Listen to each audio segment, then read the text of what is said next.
Hello, dear zoos learners. Welcome to our zoology class. So, in this module, we are going to discuss regarding the topic respiration in the amphibians, especially in the frog.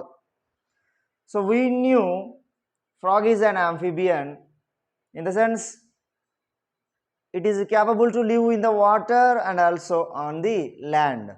So, terrestrial and also aquatic features frog it will exert. So here respiration in the sense we knew oxidation of glucose molecules in the powerhouse present in the cytoplasm of the cells to produce energy in the form of ATP, adenosine triphosphate, is known as respiration. So this is also known as internal respiration or cellular respiration. So why in the sense the ATP molecules are known as the energy currency of cells. If there are no ATP molecules, there is no metabolism. In the sense, a huge percentage of chemical activities never will be taken place, then there is no life of the cell. So there is no metabolic activities or metabolism. Metabolism in the sense life.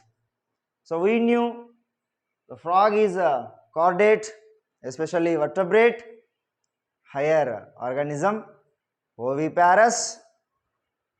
It may, it lays eggs and external fertilization and the different morphological features we knew already. Unisexuals, sexes are separated, sexual dimorphism, etc. Triploblast, true coelom, bilateral symmetry, dorsiventral surface, uh, chambered heart, muscular heart, closed type of circulation.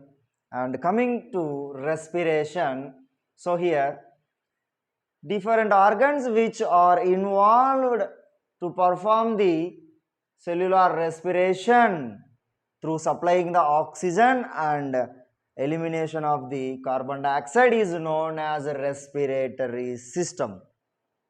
So in our frog, the respiration done through maybe gills, maybe through lungs, maybe through skin, maybe through buccopharyngeal cavity. So these many ways are involved in the process of respiration in our frog. So this is a highly complex and great creature because these many types of respiration can be taken place. So one by one we could be discussed. So in frog, indirect development can be seen. So here, indirect development in the sense larval stages can be seen. The most familiar larva of the frog is tadpole. So when the frog is in the larva stage, that is a tadpole, respiration done by gills. So such type of respiration is known as branchial respiration. So later, skin also participate in the respiration process. So if the respiration done by or done through skin, that is called cutaneous respiration. Sometimes lungs also will be participated. Then the respiration done by the lungs is known as pulmonary respiration.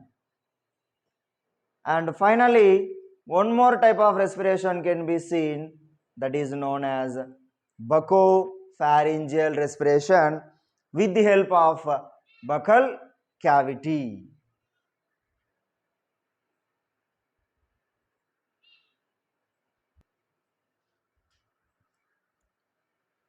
So dear everyone, among these all types of respiration, skin plays major role.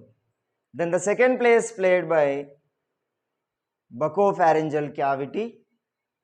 Then the third main role is through gills. The final role played by lungs, because in our frog the lungs are poorly developed, one pair, thin walled structure and huge septa are located. These septa form alveoli. air sacs, commonly known as. So altogether lungs are poorly developed. So very low amount of oxygen and carbon dioxide gases exchange will be taken place through the lungs. So the main mechanism through skin, that is cutaneous respiration. So we knew frogs, they will be perform the deep sleep during summer and winter seasons in the deep burrows. Whenever frog perform deep sleep during the summer, that is called aestivation. If they will perform the deep sleep during winter season, that is called hibernation. So during this aestivation and hibernation, frogs may be sleep months and months, not days or hours, months, 4 months, 5 months, 6 months also sometimes. During such type of time, skin must be played major role in the respiration or gases exchange process. Always skin will be moist around 30 to 40%, and the mucus glands will be secreted the mucus, because the frog skin is always moist and slimy and slurry due to the presence of mucus. And the skin is also richly supplied with blood capillaries. So here higher concentration to lower concentration, the principal diffusion is involved.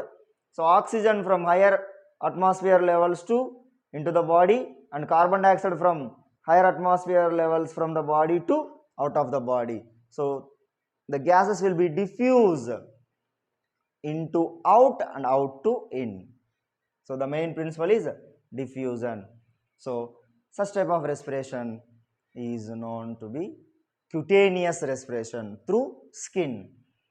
So coming to the buccopharyngeal type. So here we can be seen the buccal cavity.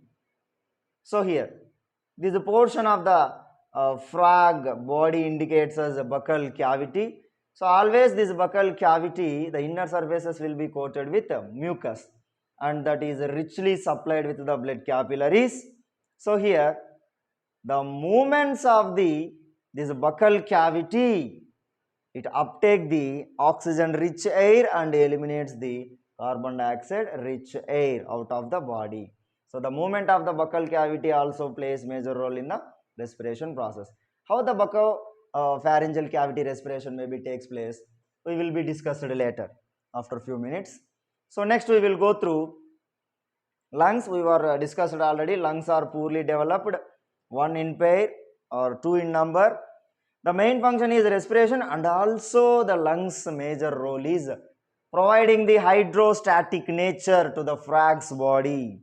In the sense, sometimes we have been seen already, frogs simply they are floating on the water.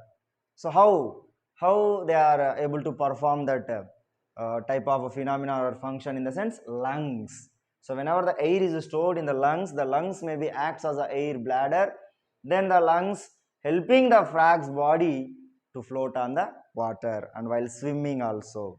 So that is known as hydrostatic phenomena. Like lifeboats, how the humans will be wearing the lifeboats if any negative incidents will be taken place in the boat journey in the oceans or somewhere river, etc. So same, this hydrostatic function done by the one pair of lungs along with respiration process.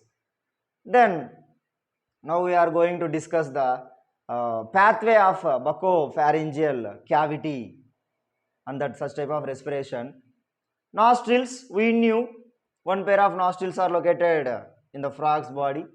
Nostrils leads the nasal chamber. So here nasal chamber leads the buccopharyngeal cavity. Buccopharyngeal cavity leads the glottis. From the glottis it leads the bronchi. So this bronchi leads into larynx. So here generally in our human body, the trachea is provided with a C-shaped hyaline cartilaginous rings. So these hyaline cartilaginous rings, they will be giving the protection to the trachea against the collapse or external damage. So same here, larynx also provided by one cricoid cartilage and two arytenoid cartilages for the proper functioning and protection and stiffness or the strength. So this is the pathway, general pathway of the respiration of frog. Then if we come through lungs, so how the respiration takes place through lungs and the structure of the lungs in the sense. So one pair of lungs we can able to see. So two in number. These lungs generally ovoid, very thin, huge number of septa are located. The muscular walls are located. So these septa finally form the alveoli. So each and every alveoli is coated by or covered by, bounded by single layered unicellular epithelium. So in the alveoli or air sacs, the gases exchange may be taken place. Oxygen will be rushed or diffused into the blood capillaries, and from the blood capillaries carbon dioxide diffuse out. So this is the pathway of lungs and the pulmonary respiration. Now coming to the main pathway of this buccopharyngeal cavity or the such type of respiration, inhalation and exhalation. We knew breathing in the sense inhalation, taking the oxygen rich air into the body is known as inhalation, and sending out or eliminating the carbon dioxide rich out of the body or lungs is called exhalation. Inhalation also is called inspiration, exhalation is also called expiration.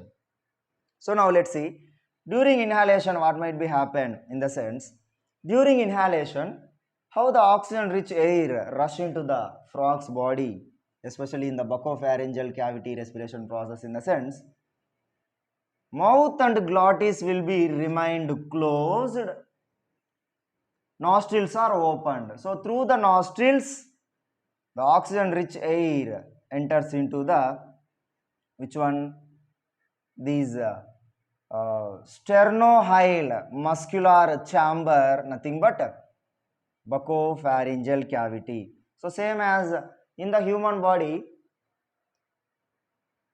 that diaphragm dome shaped structure is made by phrenic muscles and the rib cage is made by intercostal muscles, external intercostal, internal intercostal. So during inhalation and during exhalation, how the movement of the rib cage and diaphragm will be taken place, we knew already. So same in such way here, sternohyle muscles plays major role in the movement of that buccal cavity in the buccopharyngeal respiration. So due to the movement of these sternohyle muscles of the buccal cavity, finally air reach the buccal cavity, then immediately glottis will be open. Through the glottis, air finally reach the lungs. So this is a side view. This is a right lung, right side view. So towards the left side view, this is a left lung. This is the section cutting of the right lung. So at the starting, mouth and glottis will be closed, nostrils are opened, then air enters into the buccal cavity with the help of a sternohyle muscles movement. Then again finally glottis will be opened, then through the glottis from the buccal cavity the air reach the lungs. So in the lungs gases exchange taken place. Vice versa, during exhalation same. So this is oxygen pathway, same pathway will be followed by the carbon dioxide. So from the lungs the carbon dioxide reach the glottis, again the sternohyle muscles function make the reverse movement of the buccal cavity, then the air again reach the nostrils, then the mouth and glottis is closed, remain closed. Through the nostrils carbon dioxide is expelled out. So this is the mechanism of inhalation and exhalation of the frog, dear zoos learners. So we could observe the schematic representation, the diagram of the frog, nostrils, mouth, lower jaw, upper jaw, buccal cavity, tongue, stomach, right lung, left lung, food pipe, esophagus or food pipe. So this is the skin, glandular skin. So dear zoos learners, this is the topic, long answer topic of our frog respiratory system and different mechanisms. So in one more video we will be meet with one more beautiful topic. Till then, good luck. Take care.